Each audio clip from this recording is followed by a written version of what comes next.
Good day nga pa sa inyo mga tropa, no? Andito na nga pati si Ebel Arlegui. Sa Manila lang to. Kasama natin si Bunso sa si Boss Toyo. Ayan na agad, oh. Baba na agad tayo. Salpak agad tayo dito. Nakahanda na si Bunso para mag-atang sa amin. Para mayaba yung mga item natin sa receiving. Yung si Bunso kumakaltag pa. Nagpapakit sa camera natin, sa vlog natin. Yan, oh. Yung isang part nakakamada yung mga sako. Naalam ni Boss Toyo yan. Ito na yung isang part naman sa kabila, oh. Pinamada namin yung mga ibang aril liquid dito.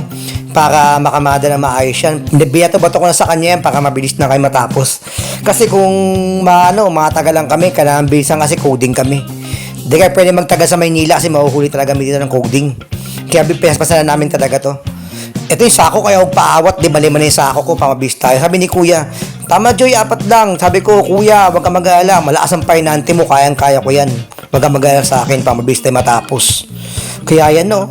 Yung safeguard ko, kita nyo naman yung safeguard ko. Siyam na karton na yan para mabilis agad matapos yung pag-aamada sa receiving ng Eber Arlegui. Fast forward tayo, no. Tapos agad yung pag-aamada sa atin sa receiving. Check na lang ni Madam Checker yan para tapos agad tayo dito. And fast forward tayo, tapos ay check, napasok ka namin lahat yan, resibo na lang to. 10 AM, nakauwi na kami. And nasa 11 sa warehouse na kami, and maaga kami nakauwi ngayon. And bye-bye, salamat sa inyo.